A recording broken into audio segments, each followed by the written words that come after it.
Hello everyone, I hope आप सभी बहुत अच्छे होंगे। मैं आपके साथ आशीष सर। आज की video specially CBSE 10th class board students के लिए सोशल साइंस यानी कि सामाजिक विज्ञान का सैंपल पेपर 2021-22 में जो आपके पास फर्स्ट टर्म में आने वाला है।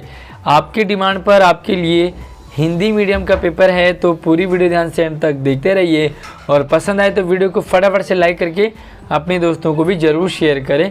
तो चलिए शुरू करते हैं। और संडे को हम लाइव आने वाले हैं, तो हमारे लाइव सेशन में हिंदी में रस पढ़ाने वाला हूं, तो हमारे चैनल को सब्सक्राइब भी ज़रूर कर लीजिए ताकि आपके पास जो हमारी क्लास है वो आपके पास ही पहुंच जाएगी। और ये पेपर आपका 40 नंबर का 90 मिनट यानी कि 1.5 घंटे का होगा। सबसे पहले हम जनरल सी बातें इसकी जान लेते हैं। तो चलिए 1.5 घंटे में आपको पेपर किस तरह से करना है, सबसे पहले हम सामान्य निर्देश जान लेते हैं, क्योंकि जब आप पेपर को करते हैं ना उससे पहले आप निर्देश ज़रूर पढ़िए। इससे आपको एक आइडिया लग जाता है कि आपको पेपर किस किस तरीके से करना है और कौन सा पार्ट आपको छोड़ना है। तो इम्पोर्टेंट मैं अपनी तरफ से ट्रिक भी आपको बताने वाला हूँ, तो कैसे आपको पेपर अटैम्प्ट करना है। सबसे पहले आप ये देख लें कि 4 खंड आपके पास होंगे। पहले खंड में आपके पास 24 प्रश्न होंगे। आपकी जानकारी के लिए सभी आपके MCQ हैं। MCQ यानी कि बहुविकल्पीय होंगे।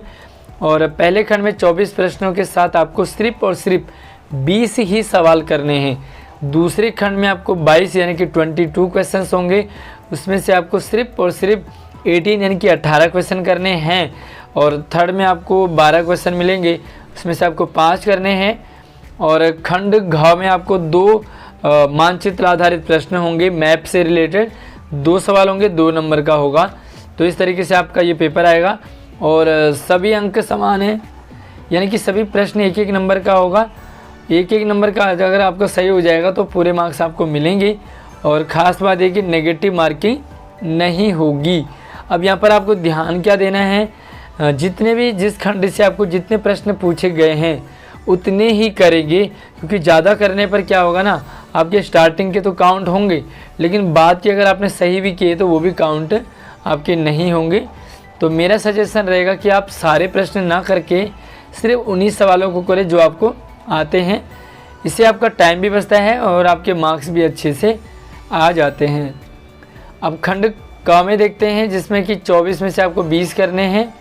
तो पहला सवाल आपके लिए कि निम्नलिखित में से कौन सा वर्ण में भूमिगत गुप्त संगठन यंग यूरोप का संस्थापक बना। और 4 ऑप्शन आपके स्क्रीन पे हैं और जो इसका आंसर है साथ में इसका आंसर भी दिया हुआ है, तो आंसर भी आप चेक कर सकते हैं। इसका बी आंसर बिल्कुल करेक्ट है, यानी कि जूसेपे मैत्सिनी। क्लियर है।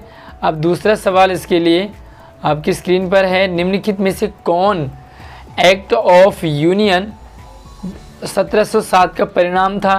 तो एक्ट ऑफ यूनियन है, 4 ऑप्शन आपके पास हैं और इसका जो करेक्ट आंसर है वो है बी, यानी कि ग्रेट ब्रिटेन की राज्य का एकीकरण। तो सवाल आप ध्यान से पढ़िए, क्योंकि मैं आपको आंसर बता रहा हूँ, बट ऐसा नहीं कि आपको आंसर लिखना है, आपको पेपर समझना है कि किस तरह से आ रहा है और किस तरह से आपने उसका आंसर करना है। तो अगला जो सवाल है वो है, निम्नलिखित विकल्पों में से ज्वाल वेराइन के संबंध में सही कथन की पहचान करनी है। तो ज्वाल वेराइन क्या है, तो 4 ऑप्शन है आपके पास। ABCD पढ़िए, क्योंकि अगर मैं इसे पढ़ना शुरू करूं तो आपका पेपर लेंथी बन जाएगा, वीडियो बड़ी लंबी बन जाएगी, तो आपको लंबी वीडियो में प्रॉब्लम हो सकती है। तो चलिए इसके जो सही ऑप्शन है वो है सी ऑप्शन बिल्कुल सही है। और अगला सवाल आपके लिए, चौथा सवाल, तो सवाल प्रश्न में पढ़ लेता हूँ। निम्नलिखित में से कौन से देश प्रशा के साथ 3 युद्धों में शामिल थे, जो कि जर्मनी की जीत और एकीकरण के साथ समाप्त हुआ। 4 ऑप्शन है और चारों ऑप्शन में से आपका बी ऑप्शन बिल्कुल करेक्ट है, तो इसका आंसर रहेगा आपके लिए बी। अगला सवाल है, उस विचारधारा की पहचान करें जिसके तहत 19वीं सदी के यूरोप में लोगों ने बाजार की मुक्ति की मांग थी। तो बाजार की मुक्ति की मांग की 4 ऑप्शन है आपके पास, तो उदारवाद इसका करेक्ट आंसर है, यानी कि बी ऑप्शन बिल्कुल सही है। उसके बाद छठा है, फसलों और उन क्षेत्रों के बारे में सही सुमेलित युग्म चुने जिनमें वे उगाए जाते हैं। तो यहाँ पर मैच है वो मैच वाला दे रखा आपको, यानी कि मूंगफली असम में, चाय गुजरात में, कॉफ़ी कर्नाटक में और गन्ना छत्तीसगढ़ में। तो इसका सही है कॉफ़ी कर्नाटक, यानी कि सी ऑप्शन बिल्कुल करेक्ट है। अगला सवाल है 7वां। पिछले 1 से 5 कृषि के वनों से बिना खेती किए छोड़े गए भूमि के टुकड़ों को कहा जाता है क्या डैश। तो यहाँ पर इसको क्या कहा जाता है, सी ऑप्शन बिल्कुल करेक्ट है, सॉरी डी ऑप्शन बिल्कुल करेक्ट है आपका, प्रतिभूमि। और अगला सवाल देखते हैं 8वां सवाल। थोड़ा सा मैं से जूम कर लेता हूँ, जूम आउट। चलिए 8वां सवाल है, वैश्विक स्तर पर सामाजिक आर्थिक विकास और पर्यावरण संरक्षण पर चर्चा करने के लिए 1992 में निम्नलिखित में से किस सम्मेलन का आयोजन किया गया। 4 ऑप्शन है स्क्रीन पर आपके, और इसका सही ऑप्शन रहेगा सी, यानी कि रियो डी जेनेरियो पृथ्वी सम्मेलन। अगला सवाल है 9वां। भारत की भूमि पर विभिन्न प्रकार की भौतिक विशेषताएं पाई जाती है। निम्नलिखित में से कौन सी विशेषता कुछ नदियों का 12मासी प्रवाह पर्यटन और पारिस्थितिक पहलुओं के लिए सुविधाएं सुनिश्चित करती है। तो ऑप्शन आपके स्क्रीन पर हैं और सही जवाब है इसका पर्वत, यानी कि डी ऑप्शन करेक्ट है। और डी के बाद हम चलते हैं 10वां। निम्नलिखित मानवीय गतिविधियों में से किस एक ने भूमि निम्नीकरण में महत्वपूर्ण योगदान दिया है। भूमि निम्नीकरण में महत्वपूर्ण योगदान, और इसका 4 ऑप्शन में से सही ऑप्शन है वनों की कटाई, यानी कि फर्स्ट ऑप्शन ए वाला ऑप्शन बिल्कुल करेक्ट है। अगला सवाल है, निम्नलिखित में से किस देश ने अपने संविधान में बहुसंख्यकवाद को अपनाया था। बहुसंख्यकवाद किस देश ने अपनाया था। तो इसका सही जवाब है श्रीलंका। तो श्रीलंका इसका बिल्कुल सही जवाब है, सही ऑप्शन है। और अगला सवाल 12वां। निम्नलिखित विकल्पों में से सत्ता की साझेदारी के महत्वपूर्ण कारणों की पहचान कीजिए। सत्ता की साझेदारी, और 3 ऑप्शन आपको यहाँ पर दिख रहे हैं। चौथा ऑप्शन आपका, और इसका जो करेक्ट आंसर है वो फर्स्ट वाला ऑप्शन आपका सही रहेगा, यानी कि सामाजिक आर्थिक संघर्षों को कम करता है। चलिए आगे बढ़ते हैं और अगला सवाल है, बेल्जियम में केंद्र और सरकार के अलावा तीसरे प्रकार के सरकार भी हैं। विकल्पों में से तीसरे प्रकार की सरकार को पहचान करनी है। तो ऑप्शन आपके स्क्रीन पर है, और इसका जो करेक्ट आंसर है वो है सामुदायिक सरकार, यानी कि सी ऑप्शन बिल्कुल करेक्ट है। अगला सवाल है, निम्नलिखित में से कौन सा देश 7 आकर संघ बनाने का उदाहरण है। 7 आकर संघ बनाने का, तो इसका सही ऑप्शन है आपका यूएसए, यानी कि सी ऑप्शन बिल्कुल करेक्ट है। और 15वां सवाल है, सरकार के विभिन्न अंगों के बीच साझा की गई शक्ति को शक्तियों का क्षैतिज वितरण क्यों कहा जाता है। सही कारण की पहचान करेंगे। तो सही कारण आपके स्क्रीन पर चारों के चारों दिख रहे हैं, और सही ऑप्शन इसका बी है, यानी कि यह सरकार के विभिन्न अंगों को एक ही स्तर पर रखने की अनुमति देता है। और अगला सवाल है 16वां। भारत की संघीय व्यवस्था में केंद्र और राज्य सरकारों के पास उन सभी विषयों की पर कानून बनाने की शक्ति है जो इनमें शामिल है। कानून बनाने की शक्ति, तो इसका ऑप्शन सी है समवर्ती सूची। अगला सवाल 17वां। भारत के निम्नलिखित में से किस राज्य को भारतीय संविधान के अनुच्छेद 371 ए के तहत विशेष शक्तियाँ प्रदान की है। नागालैंड, राजस्थान, और 2 ऑप्शन इसके पंजाब, तमिलनाडु। तो इसका ऑप्शन है ए, यानी कि नागालैंड। अगला सवाल है, निम्नलिखित में से कौन सा एक प्राथमिक क्षेत्र गतिविधि का उदाहरण है। तो यहाँ पर प्राथमिक क्षेत्र गतिविधि का उदाहरण, तो ये है आपका कृषि, यानी कि सी ऑप्शन बिल्कुल करेक्ट है। और अगला सवाल, निम्नलिखित में से कौन सा 7 और उससे ऊपर की आयु वर्ग में साक्षर जनसंख्या के अनुपात को मापता है। और 4 ऑप्शन में से आपका सही ऑप्शन सी है, साक्षरता दर। और अगला सवाल है, निम्न में से कौन सा औसत आय का सही अर्थ है? औसत आय का सही अर्थ। 4 ऑप्शन आपके पास हैं। अगर ये वीडियो फास्ट हो रही है तो वीडियो को स्लो मोशन में करके आप अपने आंसर चेक कर सकते हैं। तो इसका जो सही ऑप्शन है, देश की कुल आय को उसकी कुल जनसंख्या से भाग देने पर, यानी कि बी ऑप्शन बिल्कुल करेक्ट है। अगला सवाल 21वां, निम्नलिखित में से कौन मानव विकास सूचकांक यानी कि HDI का सबसे अच्छा प्रदर्शन करता है? ऑप्शन आपके स्क्रीन पर हैं और सही विकल्प है बी, यानी कि स्वास्थ्य, शिक्षा और आय में सुधार। चलिए अगला सवाल है, पर्यावरण क्षरण के परिणाम राष्ट्रीय या राज्य की सीमा का सम्मान नहीं करते। निम्नलिखित में से कौन सा इस कथन का सार है? तो 3 ऑप्शन आपके पास यहाँ पर हैं और चौथा ऑप्शन आपके पास राष्ट्रीय विकास और सी ऑप्शन बिल्कुल करेक्ट है इसका सतत विकास। 23वां सवाल है, निम्नलिखित में से कौन सा उदाहरण एक संगठित क्षेत्र के अंतर्गत आता है? संगठित क्षेत्र के अंतर्गत, तो इसका सही ऑप्शन चारों में से है बी, यानी कि सही रोजगार लाभ प्राप्त करने वाला एक इंजीनियर। और अगला सवाल है, महात्मा गांधी राष्ट्रीय ग्रामीण रोजगार गारंटी अधिनियम 2005 प्रतिवर्ष न्यूनतम 100 दिन का जो रोजगार गारंटी देता है। अगर सरकार 100 दिनों का रोजगार उपलब्ध कराने में समर्थ नहीं है, असमर्थ रहती है, तो सरकारें क्या करेंगी? तो यहाँ पर विकल्प है, इन दिनों के बदले मुआवजे का भुगतान करेगी। यानी कि जितने भी आपके 100 दिन नहीं बन रहे, आपके 90 दिन बन रहे हैं, तो जो बाकी के 10 दिन है ना, वो गवर्नमेंट उसका पे करेगी। चलिए अगला प्रश्न है, नीचे दी गई 22 से 28वां खंड खा आ गया। तो नीचे दी गई छवि जर्मनी की पहचान है, तो आमतौर पर रोमांटिक और 1848 की क्रांति से जुड़ी हुई है।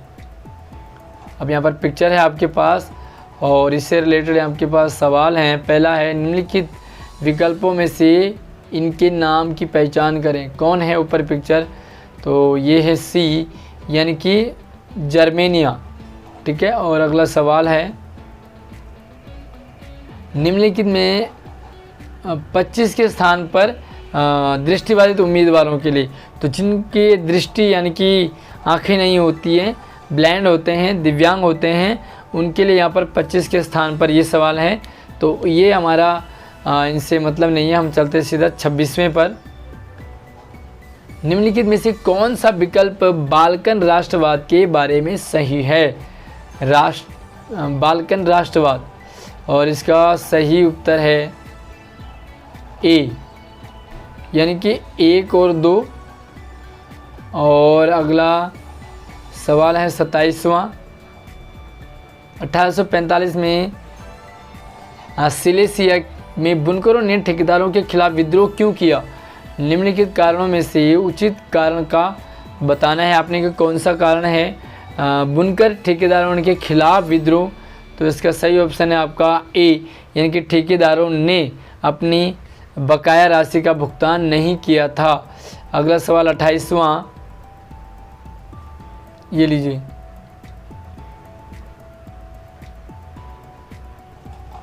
उस पहलू की पहचान करें जिसने ब्रिटेन में एक राष्ट्र राज्य के निर्माण में मदद की। 4 ऑप्शन आपके स्क्रीन पर हैं।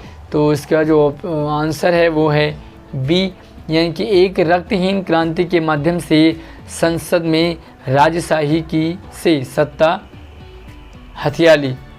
29वां सवाल है, नीचे दिए गए सुरागों की सहायता से मिट्टी की पहचान करनी है। सुराग दिए हैं, मिट्टी की पहचान करेंगे। उच्च तापमान और भारी वर्षा वाले क्षेत्रों में पाई जाती हैं। इसमें ह्यूमस की मात्रा कम होती है। कर्नाटक, केरल और तमिलनाडु के पहाड़ी इलाकों में पाई जाती है। तो 4 ऑप्शन आपके लिए और सही ऑप्शन है लेटेराइट मिट्टी। उसके बाद 30 क्वेश्चन नंबर 30, ज्वारीय ऊर्जा को हम निम्नलिखित में से किस श्रेणी के संसाधनों में रख सकते हैं? तो 4 ऑप्शन आपके पास, सही उत्तर है नवीकरणीय संसाधन यानी कि फर्स्ट ऑप्शन है। और अगला सवाल है, सत्ता की साझेदारी पर आधारित निम्नलिखित कथनों पर विचार करें और नीचे दिए गए कोड का प्रयोग करते हुए उत्तर का चयन करें। और 4 ऑप्शन आपके स्क्रीन पर है, साथ ही ये विकल्प भी है और ए इसका सही आंसर है, यानी कि फर्स्ट, सेकंड एंड थर्ड। चलिए अगला सवाल है 32वां, एक संघीय राष्ट्र में न्यायपालिका एक मध्यस्थ के रूप में कैसे कार्य करती है, कैसे काम करती है मध्यस्थ के रूप में? ऑप्शन 1 है आपके पास न्यायपालिका केंद्र और राज्य पर शासन करती है। और 3 ऑप्शन आपके पास यहाँ पर हैं जिनका सही आंसर है आपका न्यायालय संविधान की व्याख्या करने के लिए शक्ति का प्रयोग करते हैं। चलिए अगला सवाल है 33, नीचे दिए गए प्रश्न में 2 कथन अभिकथन और कारण यानी कि रिस्पॉन्स के रूप में दिए गए हैं। कथन को पढ़िए और उपयुक्त विकल्प का चयन कीजिए, चुनिए विकल्प को। अभिकथन और कारण यहाँ पर लिखे हुए हैं और उसके अकॉर्डिंग आपको यहाँ पर विकल्प दिए हुए हैं, यानी कि इनमें से कोई एक है तो इसका जो फर्स्ट ऑप्शन करेक्ट है, यानी कि -a और r दोनों सत्य हैं और r a की सही व्याख्या करता है। अगला है स्तंभ, यानी कि मैच करना है आपने, सुमेलित करना है, तो कौन सा ठीक रहेगा? चारों आपको यहाँ पर दिखा देता हूँ। चलिए अब यहाँ पर ऑप्शन है आपके लिए नीचे और इसका जो सही आंसर है वो ए है, यानी कि फर्स्ट का 4, सेकंड का 3, थर्ड का 1 और फोर्थ का 2, यानी कि ए ऑप्शन बिल्कुल करेक्ट है। अगला सवाल है, अनीता केंद्र सरकार के में पदों की भर्ती के लिए आयोजित परीक्षा में शामिल हो रही है, वह 8वीं अनुसूची में उल्लिखित कितनी भाषाओं में परीक्षा देने का विकल्प चुन सकती है? उपयुक्त विकल्प का चयन करेंगे। 18, 21, 22, 25, तो इसका सही आंसर है 22, सी ऑप्शन करेक्ट है। और 36वां सवाल है, निम्नलिखित जानकारी की सहायता से भारत सरकार की प्रशासनिक व्यवस्था की पहचान कीजिए। और कुछ स्टेटमेंट आपको दे रखे हैं, ऑप्शन आपके पास यहाँ से स्टार्ट होते हैं और हमारा सी बिल्कुल करेक्ट है, विकेंद्रीकृत प्रणाली यानी कि सी ऑप्शन करेक्ट है। अगला है 37, निम्नलिखित में से कौन सा विकल्प साबित करता है कि भारत एक अर्ध संघीय राज्य है? कौन सा स्टेटमेंट ये प्रूव करता है, साबित करता है? तो ऑप्शन आपके स्क्रीन पर है, विकल्प भी आपके स्क्रीन पर हैं और आंसर है इसका 1, 2, 4, बी ऑप्शन। और 38 सवाल है, भारतीय संविधान में संघवाद के सिद्धांत के बारे में सही कथनों की पहचान करेंगे। तो संघवाद क्या कथन है यहाँ पर सवाल देखेंगे, बड़ा लेंथी सवाल है और इसके आंसर ऑप्शन है, आंसर है 1 और 2, यानी कि फर्स्ट एंड सेकेंड। और उसके बाद 39 है, नीचे दिए गए प्रश्न में 2 कथन सेम से हैं, अभिकथन है और कारण है, तो आपने सही विकल्प का चयन करना है। और सवाल कुछ इस तरीके से आपके पास, और ऑप्शन में देखो, ऑप्शन में सी सही है यानी कि ए सही है लेकिन आर गलत है। और अगला सवाल है, 1 मिनट, निम्नलिखित में से सही विकल्प चुने। तो फिर से विकल्प चुनना है तो ये टेढ़ा मेढ़ा लाइन खींचेंगे, किसी तरह से आपका आंसर आ जाएगा। हालांकि इसका उत्तर है तृतीयक क्षेत्र यानी कि कुरियर सेवा। और 41 में है, निम्नलिखित आंकड़ों और जानकारी को ध्यान में रखें, ध्यान से पढ़ें और दिए गए विकल्पों में से सबसे उपयुक्त उत्तर का चयन करेंगे। चलिए ऑप्शन देख लेते हैं थोड़ा सा। स्टेटमेंट काफ़ी बड़ी है और अब इन्होंने यहाँ पर 4 ऑप्शन है और इसका जो है बी आय का सबसे समान वितरण है। 42 विजय कुपोषित है क्योंकि उसका वजन 45 है, 45 किलोग्राम है और उसकी लंबाई 175 मीटर है।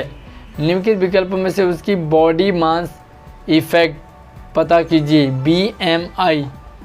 तो इसका सही ऑप्शन आपका है ए ऑप्शन। और 43 एक महिला अपने गांव में एक मिठाई की दुकान पर अनुबंध के आधार पर काम करती है और दिन भर काम करने के बाद भी उसे बहुत कम वेतन मिलता है। दिन भर काम करती है लेकिन सैलरी बहुत कम मिलती है। उसे कोई छुट्टी या सवेतन छुट्टी नहीं मिलती, यानी कि वो ऐसी छुट्टियां नहीं मिलती कि जो अपनी मर्ज़ी से कर सकें या उनकी सैलरी मिल सके, बल्कि जब भी वह काम से अनुपस्थित रहती है तो उसका मालिक जो है उसकी सैलरी काट देता है, जो भी जितने दिन का भी है। तो पता लगाएं कि निम्नलिखित क्षेत्रों में से किस क्षेत्र में वह काम कर रही है। तो 4 ऑप्शन आपके पास है और सही उत्तर है इसका असंगठित क्षेत्र। अगला है 44 2017-18 के आंकड़ों के अनुसार भारत में रोजगार के विभिन्न क्षेत्रों की हिस्सेदारी प्रतिशत थी। तो कितनी थी, यहाँ पर स्क्रीन पर है और उसके बाद इसे पढ़ेंगे। तो पहला ऑप्शन ही आपका करेक्ट है, यानी कि प्राथमिक क्षेत्र में श्रमिकों के पास अल्प रोजगार है। वीडियो पसंद आ रही हो तो वीडियो को लाइक साथ साथ में करते जाइए। और 45 में नीचे दिए गए प्रश्न में 2 कथन फिर से आ गए, कथन और कारण में। अब ये कथन है आपका और ये कारण है, तो इन्हें समझिए। और इसका जो ऑप्शन है वो बी सही है, यानी कि ए और आर दोनों सत्य हैं लेकिन आर ए की सही व्याख्या नहीं है। 46 एक आदमी एक खाद्य प्रसंस्करण फार्म पर कार्यरत है जहां उसे बहुत अधिक शारीरिक कार्य करना पड़ता है। उसकी पत्नी और बेटी भी हर दिन खेत में उनके काम में उनकी मदद करती हैं, हाथ बटाती हैं। यह किस प्रकार के रोज़गार का उदाहरण है? तो 2 ऑप्शन आपके ऊपर है, 2 नीचे हैं और सही ऑप्शन है इसका प्रच्छन्न रोज़गार। तो चलिए अब ये केस स्टडी से रिलेटेड है। केस आधारित प्रत्येक प्रश्न में 6 में से 5 को आपने हल करना है। केस स्टडी, और यहाँ पर इस पैसेज को आप थोड़ा सा पढ़ेंगे वीडियो को रोकने के साथ साथ। चलिए इसे पूरा आराम से पढ़ लीजिए। और अब इसका जो इससे रिलेटेड सवाल है 17वां,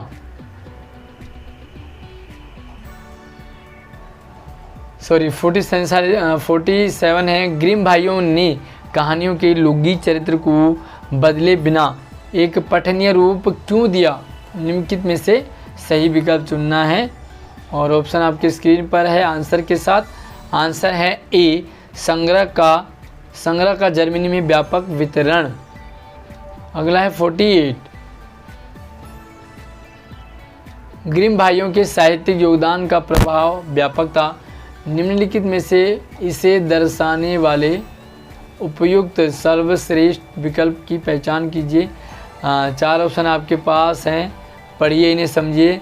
और इसका जो सही जवाब है वो है सी, यानी कि जातीय संबंध को बढ़ावा देना।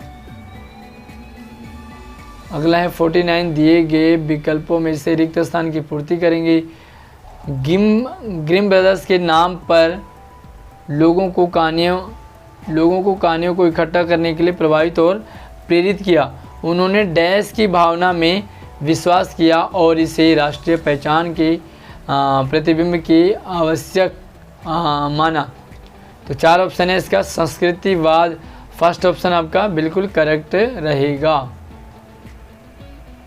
अगला है 50वां विदेशी प्रभुत्व को राष्ट्र निर्माण के लिए खतरा क्यों माना गया? इसके संदर्भ में निम्नलिखित निम्नलिखित में से सही उपयुक्त विकल्प का आपको चयन करना है। तो इसका सही ऑप्शन है, आपका आंसर है बी, यानी कि स्वदेशी मूल्यों और संस्कृति का शरण। अगला है 51, जर्मन और अपनी संस्कृति से कैसे जुड़ पाए। जर्मन अपनी संस्कृति से कैसे जुड़ पाए। उपरोक्त गद्यांश के संदर्भ में उपयुक्त विकल्प का अनुमान लगाइए। और इसका सही जवाब है राष्ट्रीयताओं के बीच सामूहिक अपनेपन की भावना के माध्यम से। और उसके बाद देखते हैं 52, नीचे दिए गए प्रश्न में दो कथन फिर से हैं, ए और रीजनिंग आर के रूप में दिया गया है, पढ़ना है इन्हें समझें। और यहाँ पर देखो कथन और कारण दिया है यहाँ पर, और उसके साथ यहाँ पर ऑप्शन भी है 4, तो आपको सही ऑप्शन आपका है ए, यानी कि ए और आर दोनों सत्य हैं, पर आर ए की सही व्याख्या है। चलिए तो यहाँ पर फिर से अब ये नीचे दिए गए स्रोत को पढ़िए, तो ये स्रोत है, इसे पूरा पढ़ना है। उसके बाद आने वाले 6 में से 5 प्रश्नों के लिए सबसे उपयुक्त विकल्प का चयन करना है। तो इसे देखें, थोड़ा सा पढ़ेंगे इसे रोक के। और अगला जो सवाल है, उपरोक्त जानकारी से यह अनुमान लगाया जा सकता है कि सीमांत और छोटे किसानों को खेती से बाहर कर दिया। तो इसका निम्नलिखित में से कौन सा इसका एक मुख्य कारण है। और 4 ऑप्शन है, 4 ऑप्शन में से डी ऑप्शन आपका करेक्ट है, यानी कि मृदा निम्नीकरण और व्यापक हरित क्रांति। उसके बाद 54, निम्नलिखित कथनों को पढ़िए और दिए गए विकल्पों में से गलत का पता लगाना, अपनी गलत का पता लगाना है। ऑप्शन आपके पास है, चलिए विकल्प देखेंगे और आंसर आपका रहेगा पहला और दूसरा। चलिए अगला सवाल, तो 56 है, उर्वरक और कीटनाशक जो कृषि में अभी नाटकीय परिमाण दिखाते हैं, अब मिट्टी को खराब करने के लिए जिम्मेदार ठहराने जा रहे हैं। निम्नलिखित कथनों के आधार पर इनके सकारात्मक प्रभाव का अनुमान लगाना है। सकारात्मक प्रभाव 4 ऑप्शन आपके स्क्रीन पर हैं, और ऑप्शन सही वाला फर्स्ट है, इन्होंने बढ़ी हुई पैदावार और उत्पादकता को दिखाया है। अगला है 57, भारत में कई राज्य अपने यहाँ कृषि उत्पादन को बढ़ावा देने के लिए उर्वरकों और कीटनाशकों का अत्यधिक प्रयोग कर रहे हैं। निम्नलिखित विकल्पों में से इनका सर्वाधिक उपयोग करने वाले राज्यों की पहचान कीजिए। सबसे ज़्यादा, तो सबसे ज़्यादा कौन है, पंजाब और हरियाणा। 58, अगला वाला 58 है, खाद्य उत्पादन खाद्य सुरक्षा के लिए आधार प्रदान करता है और भोजन उपलब्धता का एक प्रमुख निर्धारक है, किंतु उत्पादन का रुझान औद्योगिक फसलों की ओर क्यों बढ़ रहा है। संदर्भ के आधार पर सही विकल्प का चूज करेंगे। 4 ऑप्शन आपके पास है, चारों में से आपको डी, यानी कि अधिक आय और उच्च लाभ प्राप्त करने के लिए। अब आपके पास आ गए मैप रिलेटेड मानचित्र आधारित दोनों प्रश्नों को हल करें। चलिए यहाँ पर देखेंगे आप, भारत के दिए गए रूपरेखा मानचित्र पर निर्दिष्ट जानकारी की सहायता से स्थानों की पहचान करेंगे। तो यहाँ पर ए और बी दे रखा है, बी कौन सा है और ए क्या है, तो इसके जो आंसर हैं वो आपके स्क्रीन पर हैं। भारत के राजनीतिक मानचित्र ए को एक बांध के रूप में चिन्हित किया गया है, इसे निम्नलिखित विकल्पों में से पहचानिए। तो 4 ऑप्शन आपके पास है, भाखड़ा नंगल इसका सही जवाब है, यानी कि बी ऑप्शन। और 60वां सवाल है, इसी मानचित्र पर